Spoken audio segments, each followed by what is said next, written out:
नमस्कार। श्री कृष्णा कॉलेज मनोहरपुर में आपका स्वागत है। आज हम बीएससी पार्ट फर्स्ट की मैथमेटिक्स की क्लास स्टार्ट कर रहे हैं। देखिए, सबसे पहले हम एग्ज़ाम पैटर्न और सिलेबस की चर्चा करते हैं। ये बहुत ज़रूरी है क्योंकि अभी आप सीनियर क्लास से निकल करके आए हैं, तो 12th क्लास और कॉलेज सिस्टम, स्कूल सिस्टम और कॉलेज सिस्टम में काफ़ी डिफरेंस आपको देखने को मिलता है। देखिए, आप यहाँ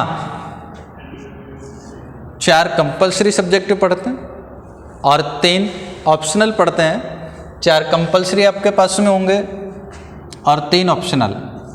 3 ऑप्शनल हम यहाँ अपने पास में होंगे। सबसे पहला फिजिक्स,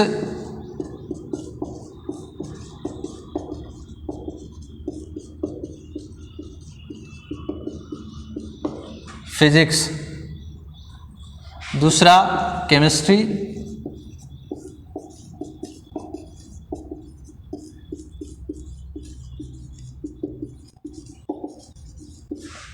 और तीसरा मैथमेटिक्स।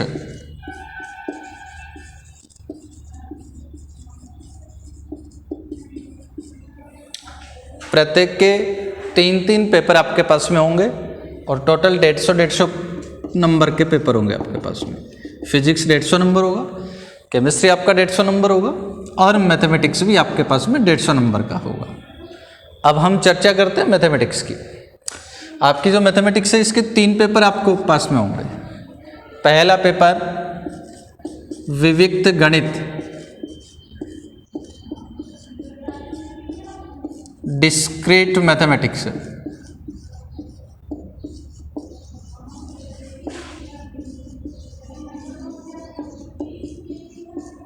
विविक्त गणित, डिस्क्रीट मैथमेटिक्स। सेकंड पेपर आपका है कैलकुलस। इसमें आप 2 बुक पढ़ते हैं,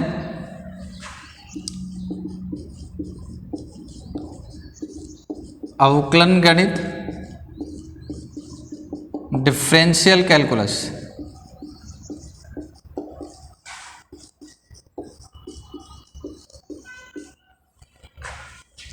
दूसरा है समाकलन गणित,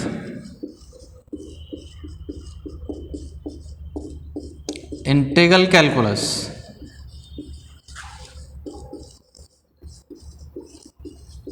ठीक है। तीसरा पेपर आपके पास में है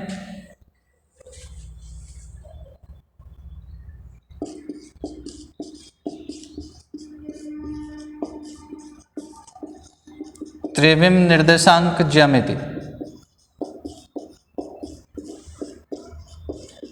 3D। ठीक है।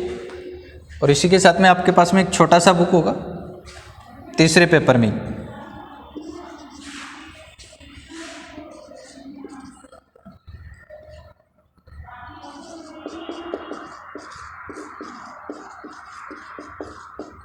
सांख्यिक के ध्रुवीय समीकरण। ठीक है।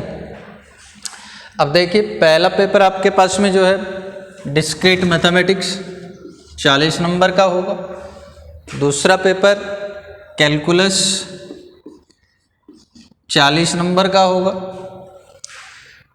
तीसरा पेपर ये भी 40 नंबर का होगा। इस प्रकार से टोटल नंबर आपके पास में हो गए 120। इसके बाद में 30 नंबर का आपका होता है प्रैक्टिकल, और इस प्रकार से टोटल मिला के हो जाता है 150 नंबर। तो ये तो आपका एग्जाम पैटर्न हुआ। First paper 40 number, second 40, third 40 और 30 नंबर का प्रैक्टिकल। इस प्रकार से टोटल मिला करके हो गया 150 नंबर। ठीक है ना। अब देखिए, पेपर में क्या होगा, आपके पास में जो यूनिवर्सिटी का जो पेपर होगा, इसके अंदर प्रत्येक पेपर 5 यूनिट में डिवाइड होगा। प्रत्येक पेपर 5 यूनिट में डिवाइड होगा। देखिए, एक बार मैं बताता हूँ आपको कैसे।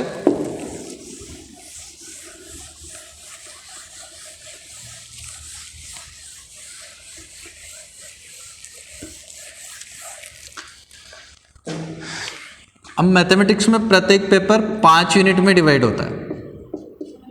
ठीक है। और प्रत्येक यूनिट में आपको एग्जाम में 2 क्वेश्चन मिलेंगे।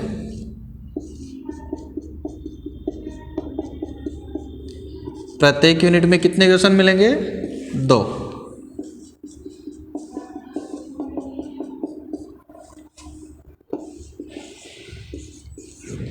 ठीक है। फिर यूनिट 4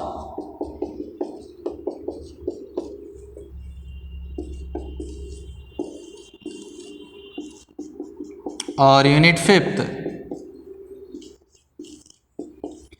ठीक है भाई। इस प्रकार से पेपर में आपके पास में टोटल 10 क्वेश्चंस आएंगे। प्रत्येक यूनिट में कितने क्वेश्चंस हैं? 2-2 क्वेश्चंस हैं। अब पहले यूनिट में ये जो 2 क्वेश्चंस हैं, इन दोनों में से आपको कोई सा भी एक करना है, या तो पहला कर दीजिए या दूसरा कर दीजिए, दोनों आपको नहीं करने हैं। इसी प्रकार से यूनिट 2 में 2 क्वेश्चन आ गए, नंबर 3 और 4। इनमें से दोनों में से आपको कोई एक हल करना होता है। 5 और 6 में से आपको कोई एक करना होगा। 7 और 8 में से आपको कोई एक करना होगा। 9 और 10 में से आपको कोई एक हल करना होगा। प्रत्येक यूनिट बराबर नंबर की होती है। अभी आपने देखा कि जो पेपर है टोटल 40 नंबर का है, तो प्रत्येक यूनिट आपके पास में हो जाएगी 8, 8, 8 नंबर की। प्रत्येक यूनिट बराबर नंबर की होगी, तो प्रत्येक यूनिट कितने नंबर की हो जाएगी? 8, 8 नंबर की। ठीक है। अब हम आज सबसे पहले स्टार्ट करेंगे अपना फर्स्ट पेपर, विविक्त गणित, डिस्क्रीट मैथमेटिक्स।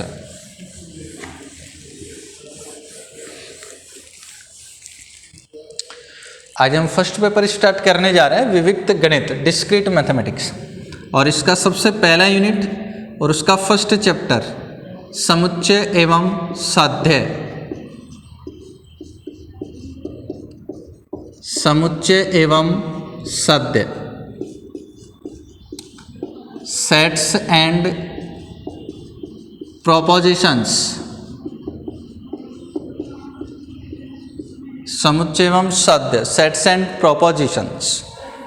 देखिए, एक बार स्टार्ट करने से पहले मैं आपको बता दूं कि जो डिस्क्रीट मैथमेटिक्स अभी हमने देखा था, डिस्क्रीट मैथमेटिक्स आपके पास में जो टोटल बुक्स होंगी और एक कैलकुलस जिसमें अवकलन और समाकलन दोनों आ गया। ठीक है। तो मार्केट में आपको ये 3 बुक हो गई अलग अलग, विविक्त गणित, अवकलन और समाकलन।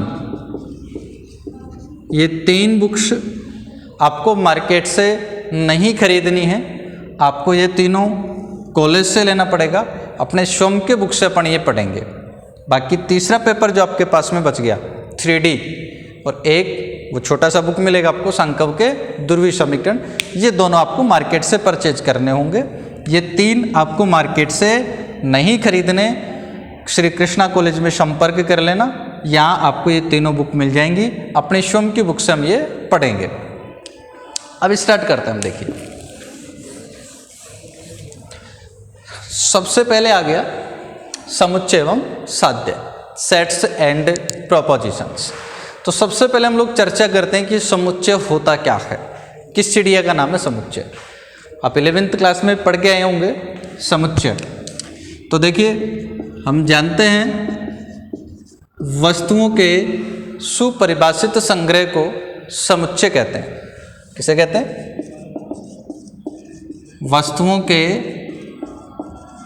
सुपरिभाषित संग्रह को, वस्तुओं के सुपरिभाषित संग्रह को समुच्चय कहते हैं। अब यहाँ आप एक शब्द देख रहे हैं, सुपरिभाषित संग्रह। इस सुपरिभाषित शब्द का मतलब होता है कि वस्तुओं के संग्रह का नियम इतना स्पष्ट होना चाहिए ताकि हम प्रत्येक वस्तु के बारे में ये आसानी से बता सकें कि दी गई वस्तु संग्रह में शामिल है अथवा नहीं। ठीक है, ये आपके पास में हो गया समुच्चय का डेफिनेशन। क्या हुआ? सुपरिभाषित वस्तुओं के सुपरिभाषित संग्रह को हम समुच्चय कहते हैं। और सुपरिभाषित शब्द का तात्पर्य है कि वस्तुओं के संग्रह का नियम इतना स्पष्ट होना चाहिए ताकि प्रत्येक वस्तु के बारे में हम आसानी से बता सकें कि दी गई वस्तु संग्रह में है अथवा नहीं। फॉर एग्जाम्पल, मैंने कहा प्राकृत संख्याओं का संग्रह, प्राकृत संख्याओं का संग्रह, ठीक है। अब देखिए प्राकृत संख्या हम जानते हैं 1 2 3 4 टू इन्फिनिट, यही होती है। हम दुनिया के किसी भी कोने में अगर चले जाएं और वहाँ नेचुरल नंबर्स की अगर बात करें तो नेचुरल नंबर्स का मतलब हमेशा हमें यही मिलेगा।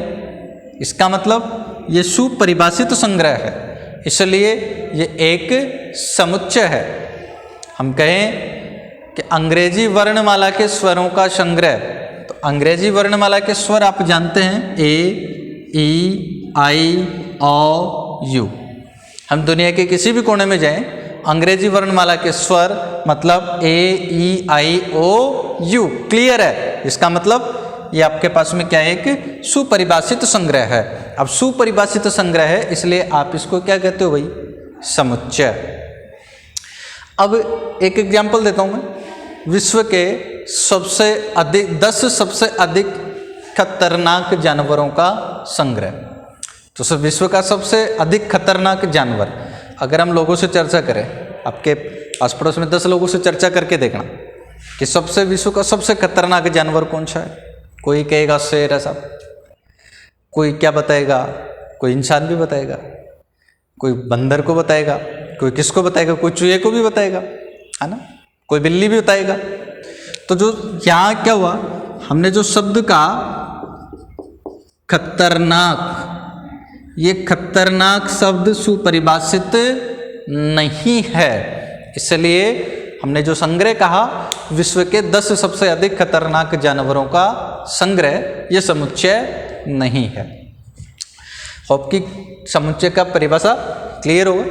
इसके बाद में जो समुच्चय होते हैं इनको अपन रिप्रेजेंट करते हैं कैपिटल लेटर से, जैसे कैपिटल ए हो गया, कैपिटल बी है, और समुच्चय के लिए इनको आप लिखते हैं मजले कोष्ठक में।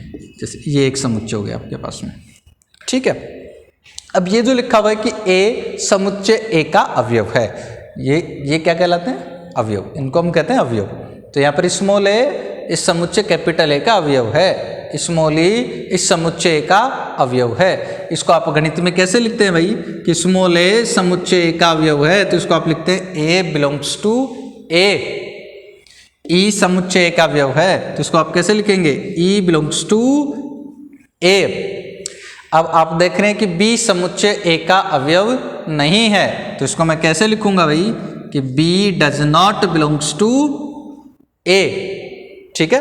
तो अवयव है तो बिलोंग्स टू, अवयव नहीं है तो डज नॉट बिलोंग्स टू। वैसे इसका नाम क्या होता है भाई, एप्सिलॉन, है ना, नाम क्या होता है इसका, एप्सिलॉन।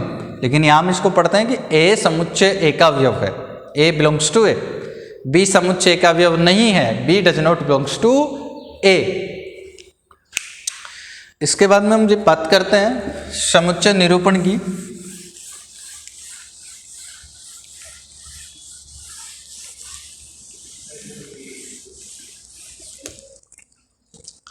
समुच्चय निरूपण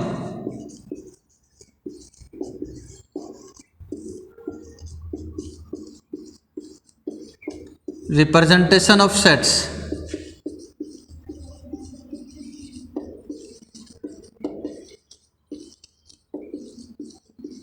समुच्चय निरूपण 2 प्रकार से करते हैं।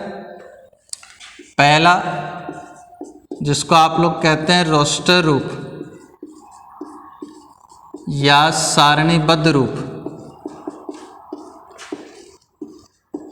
रोस्टर रूप या सारणीबद्ध रूप, रोस्टर फॉर्म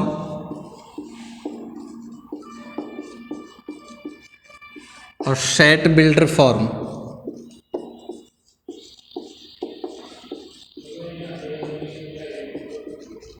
ठीक, देखिए क्या होता है इस निरूपण में। हम करते क्या है, समुच्चय के सभी अवयवों को लिखते हैं और उनको मजले कोष्ठक में बंद कर देते हैं।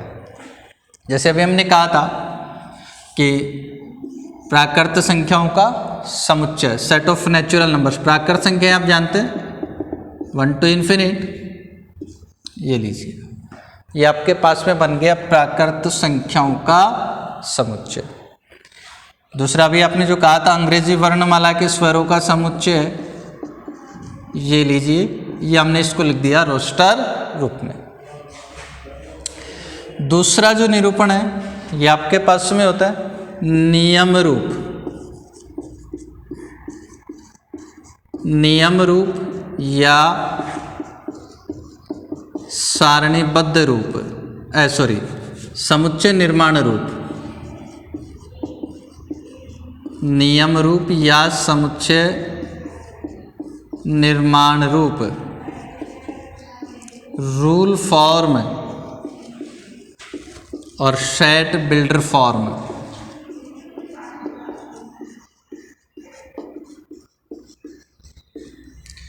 नियम रूप या समुच्चय निर्माण रूप, रूल फॉर्म और सेट बिल्डर फॉर्म। इस नियम के अंदर वस्तुओं को ना लिखकर उनसे संबंधित नियम का उल्लेख करते हैं, उनके संग्रह का जो नियम है उसका उल्लेख करते हैं। जैसे यही सेट अगर मैं लिखूं प्राकृत संख्याओं का समुच्चय, इसी को मैं कैसे लिखूंगा नियम रूप में, ध्यान देना। x, अब देखिएगा मैं यहाँ एक सिंबल का यूज करता हूँ इस प्रकार से, या फिर ऐसे डंडा भी लगा सकता हूँ। तो चाहे से ये वाला सिंबल हो चाहे ये डंडा हो, इनको हम क्या पढ़ते हैं, सच दैट। क्या पढ़ेंगे भाई हम इसे, सच दैट। हिंदी में बोले तो इस प्रकार है, इसका मतलब होता है इस प्रकार है। तो x सच दैट। अब बताइए ये क्या थी, प्राकृत संख्या। तो हम लिखेंगे x एक प्राकृत संख्या है।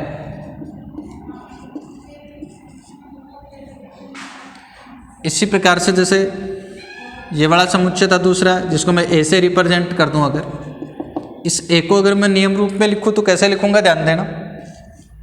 x such that. यहाँ क्या लिख रहा है भाई, अंग्रेजी वर्णमाला के स्वर। तो x एक अंग्रेजी वर्णमाला का स्वर है, वर्णमाला का स्वर है। इस प्रकार से हम लिखते हैं नियम रूप में। तो ये हमने बात करी नियम रूप की। अब हम चर्चा करेंगे कुछ विशेष समुच्चय।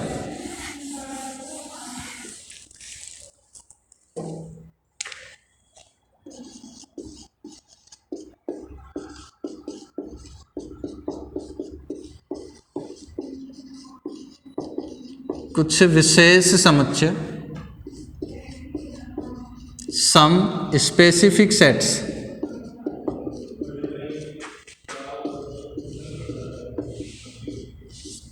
कुछ विशेष समुच्चय, सम स्पेसिफिक सेट्स। देखिए हम कुछ समुच्चय देखने जा रहे हैं जिनके नोटेशंस और उनका मतलब हमेशा आपको पता होना चाहिए। तो इनमें से सबसे पहला है प्राकृत संख्याओं का समुच्चय।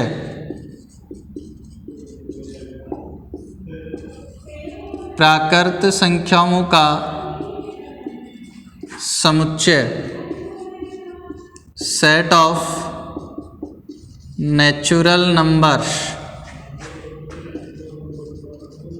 Set of natural numbers. प्राकृत संख्याओं के समुच्चय को हम रिप्रेजेंट करते हैं कैपिटल N के द्वारा, और capital N equal to 1 2 3 infinite, ये प्राकृत संख्या होती है। दूसरा है पूर्ण संख्याओं का समुच्चय।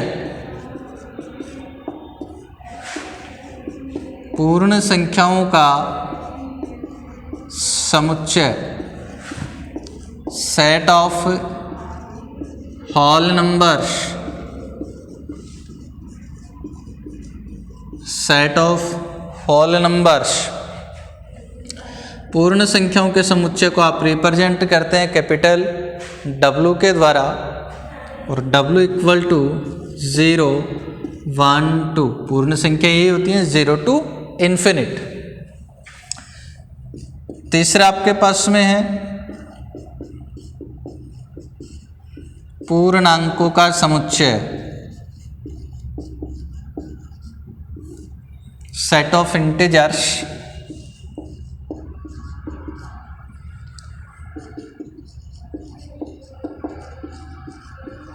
Set of integers. अब पूर्णांकों के जो समुच्चय है इसको हम रिप्रेजेंट करते हैं कैपिटल Z या कैपिटल I के द्वारा, इक्वल टू पूर्णांक आप जानते हैं 0 ± 1। भाई जो पूर्ण संख्या है इनके अंदर अगर हम नेगेटिव नंबर्स को शामिल कर दें तो वो क्या बन जाते हैं, पूर्णांक। तो 0 ± 1 ± 2। नेक्स्ट फोर्थ आपके पास में है परिमेय संख्याओं का समुच्चय,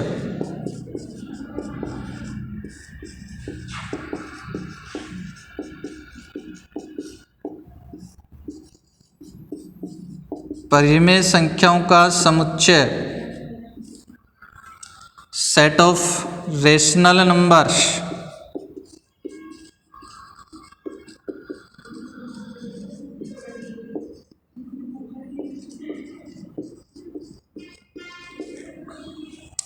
परिमेय संख्याओं के समुच्चय को हम रिप्रेजेंट करेंगे कैपिटल Q द्वारा, इक्वल टू, अब देखिए परिमेय संख्याओं को हम रोस्टर रूप में नहीं लिख सकते क्योंकि वो एक सीक्वेंस में नहीं होती है, इसको हम नेम रूप में लिखेंगे। तो x सच दैट x एक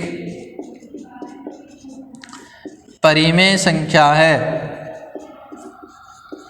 या फिर आप इसको इस प्रकार से भी लिख सकते हैं कि x सच दैट, अब देखो परिमेय संख्या की जो परिभाषा हम जानते हैं कि x अगर परिमेय संख्या है तो x को आप इस प्रकार से लिख दोगे P/Q के रूप में, और इसके अलावा फिर आप ये भी जानते हैं आगे कि Q is not equal to 0, और साथ में P और Q पूर्णांक भी होने चाहिए।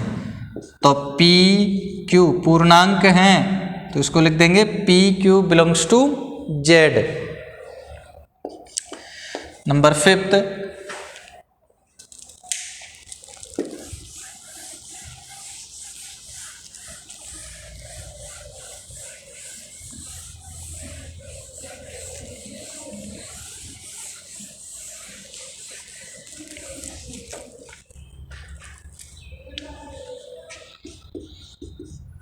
अपरिमेय संख्याओं का समुच्चय,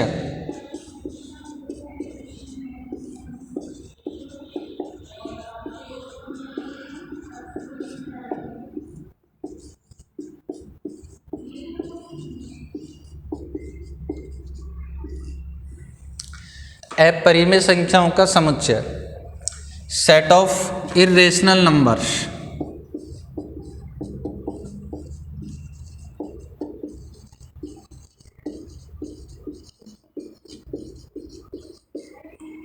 सेट ऑफ इर्रेशनल नंबर्स, इसको आप रिप्रेजेंट करेंगे कैपिटल T द्वारा, x सच दैट जो भी संख्या परिमेय नहीं है उनको हम अपरिमेय संख्याएं कहते हैं। तो x परिमेय नहीं है,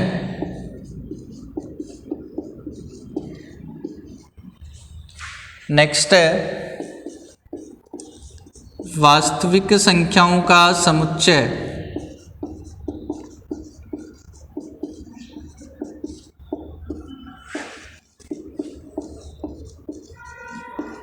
वास्तविक संख्याओं का समुच्चय, set of real numbers.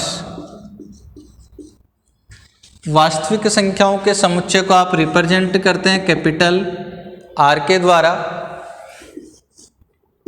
x such that, अब परिमेय और अपरिमेय दोनों संख्याओं को सम्मिलित रूप से हम कहते हैं वास्तविक संख्याएं। तो यहाँ लिख देंगे कि x या तो परिमेय है या अपरिमेय।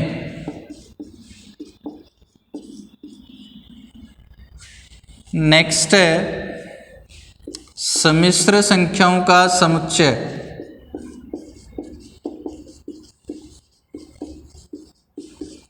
सम्मिश्र संख्याओं का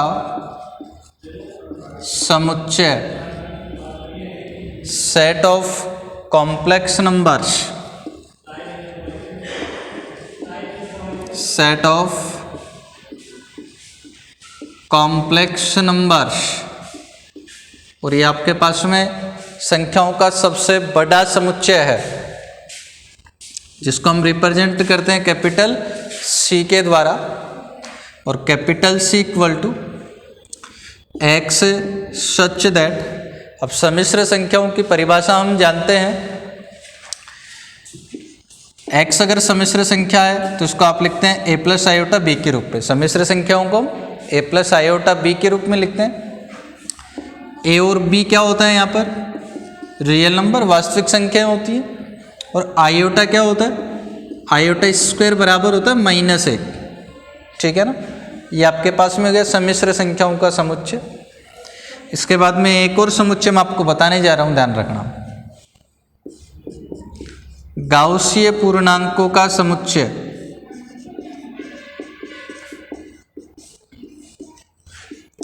गाउसीय पूर्णांकों का समुच्चय, सेट ऑफ गॉस इंटीजर्स।